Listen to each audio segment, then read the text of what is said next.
சிறந்த கோயிலும் இல்லை, தந்தை சொல் மிக்க மந்திரம் இல்லை என்ற அந்த தாரக மந்திரத்துடன்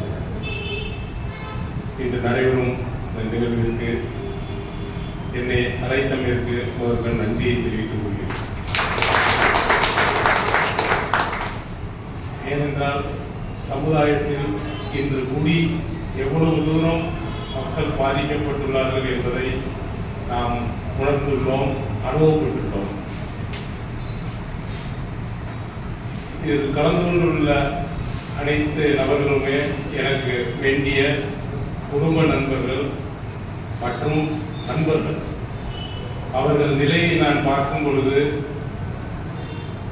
இப்பொழுது நான் பார்க்கும் பொழுது மிகவும் சந்தோஷமாக இருக்கிறது. ஏனென்றால் நான் அவர்களுடன் பழகும்போது என் நண்பர்கள் பல பேர் குடிப்பார்கள். ஆனால் நான் அவர்களுடனும் பழகி நான் குடிக்க மாட்டேன். ஏனென்றால் மனதில் ஒரு கட்டுப்பாடு இருந்தால் அதை நிறைவேற்ற முடியும். என்னுடைய வீட்டில் உள்ள எங்கள் வீட்டில் வந்து கம்ப்ளைண்ட் பண்ணுவாங்க, என்ன உங்கள் பையன் வந்து அந்த குடியார பையன் கூடலாம் சுற்றிக்கிட்டு இருக்காங்க, உங்கள் பையன் கெட்டு போயிடுவாங்க அப்படின்னு சொல்லுவாங்க. ஆனால் நம்மளுடைய மனதில் ஒரு வைராக்கியமும் ஒரு மன உறுதியும் இருந்தால் அதை காப்பாற்றி விடலாம். அதேபோல் சார் சொன்ன மாதிரி தான் இந்த இடத்தை நான் நமது ரவிச்சந்திரன் சார் வந்து கேட்கும்பொழுது கேட்ட உடனேயே நீங்கள் இதை பயன்படுத்திக் கொள்ளலாம் என்று கூறி அந்த இடத்தையும் நான் கொடுத்துவிட்டேன். ஆனால் சார் சொன்ன மாதிரி கொடுத்த பிறகுதான் எல்லோரும் ஏன் இந்த குடிகாரர்களுக்கு இந்த இடத்தை கொடுக்கிறீர்கள், இது ஒரு பள்ளிக்கூடம், இந்த பள்ளிக்கூடத்தில் அவர்கள் வந்து அவங்க வாட்டுக்கு மீட்டிங் சொல்லி குடித்து கும்மாளம் போட்டால் நீங்கள் என்ன செய்வீர்கள் என்றுதான் கேட்டார்கள். அப்பொழுது நான் சொன்னது, நான் வந்து இந்த கமலா நடராஜன் அறக்கட்டளை என்ற ஒரு அறக்கட்டளையை நிறுவி மக்களுக்கு ஒரு நல்ல சேவை செய்ய வேண்டும், மாணவர்களுக்கு கல்வியை கொஞ்சம் இலவசமாக வழங்க வேண்டும் என்ற ஒரு நல்ல எண்ணத்தில் ஆரம்பிக்கப்பட்ட அந்த பள்ளியும் இந்த அறக்கட்டளையும் என்னுடைய எண்ணங்கள் இது ஒரு சமுதாயத்தில் பாதிக்கப்பட்ட மக்களுக்கு ஏதாவது ஒரு வகையில் உதவி செய்ய வேண்டும் என்ற நல்ல எண்ணங்கள். அப்படிப்பட்ட நேரத்தில் தான் இந்த ஏஐ அமைப்புடன் இணைந்து அவர்கள் இடம் கேட்டதற்கு கொடுத்து இன்று சிறப்பாக அவங்க வரும்போது ஒரு 6 பேர் தான் வந்திருந்தாங்க. ஆனால் இன்று குறைந்தது இப்பொழுது 40 பேர் வந்து கொண்டு இருக்கிறார்கள். இதனால் பயனடைந்து வெளியேறியவர்களும் நிறைய பேர் இருக்கிறார்கள். அப்பொழுதுதான் நமக்கு ஒரு மனநிறைவு ஏற்படுகிறது. நாம் கொடுக்கிற அந்த இடமானது எவ்வளவு புனிதமான ஒரு செயலுக்காக நாம் கொடுத்திருக்கிறோம், இதனால் எத்தனை குடும்பங்கள் பயன்பெற்றுள்ளது. ஏனென்றால் எவ்வளவோ மருத்துவம் செய்து குடி மறக்க முடியாமல் எத்தனை பேரும் இருக்கிறாங்க. ஆனால் இவர்கள் பேசியே அவங்க ஒரு அந்த உறுதிமொழி எடுக்கும் பொழுது அதில் நம்மளுடைய உடம்புல ஒரு புல்லறி நான் கவனித்து கொண்டே இருப்பேன்.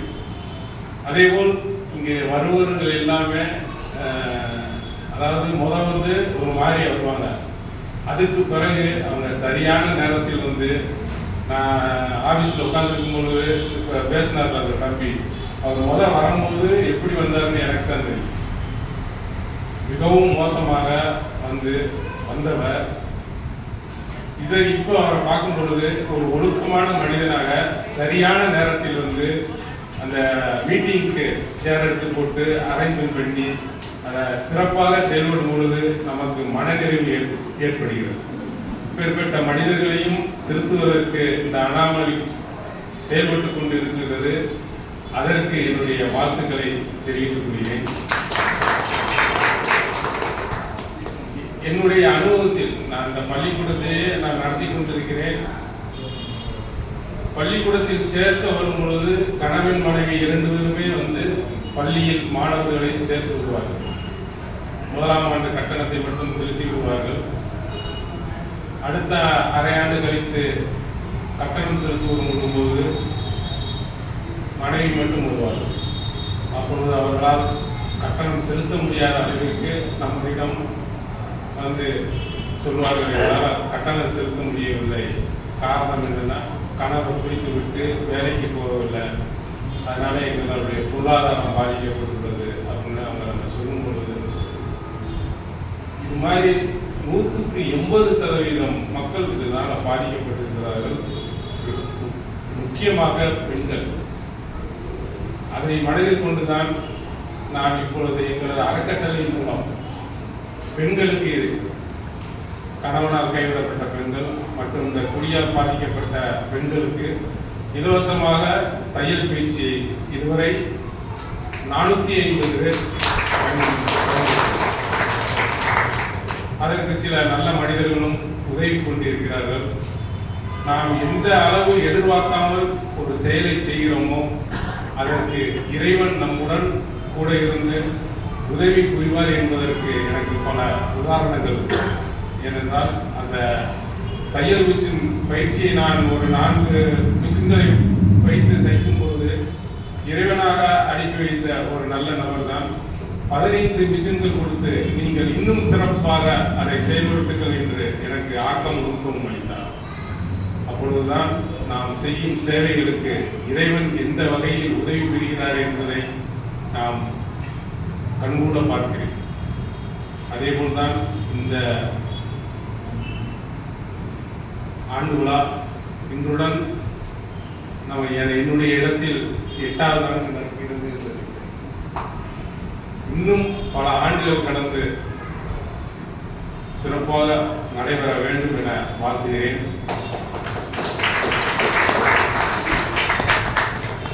என்னுடைய சேவை என்பது நிறைவு எப்பொழுது நிறைவேற்றது என்றால், இங்கு வந்து பயிற்சி பெற்ற ஒரு மாணவர்களுடைய பெற்றோர் நான் வந்து கீழே நின்று இருந்தாங்க. நான் மாடிப்படியிலிருந்து இறங்கி வர்றேன். அப்பொழுது அவர் வந்து காலில் இருந்தார். ஏன் அப்படின்னு கேட்கல, என்னுடைய பையனை இந்த இடம்தான் நிறுத்திவிட்டது. அப்பொழுது நம்மளுடைய மனது எப்படி இருக்கும் என்பதற்கு இது ஒரு, நாம் சேவை செய்யும் பொழுது நமக்கு பணமோ உதவி செய்யவில்லை என்றாலும் இப்படிப்பட்ட நல்ல மனிதர்களை நாம் உருவாக்குகிறோம் என்ற அந்த நல்ல இனிவரும் காலங்களிலும் இந்த இப்ப குடிக்கிறவங்க நிறுத்தி இருக்கிறவங்க மறுபடி தொடங்காமல் நமது குடும்பத்தை காப்பாற்ற நல்ல வழிகளை தேட வேண்டும். அந்த பையனோட அம்மா பேசும்போது அவருடைய கண்ணீரில் வருகிறது. அதுபோல்தான் பல குடும்பங்கள் கண்ணீரில் மிதந்து கொண்டிருக்கிறது. அதற்கு நாம் நல்ல வழிகாட்டியாக இதை பயன்படுத்திக் கொள்ள வேண்டும் என கேட்டு விடைபெறுகிறேன். நன்றி.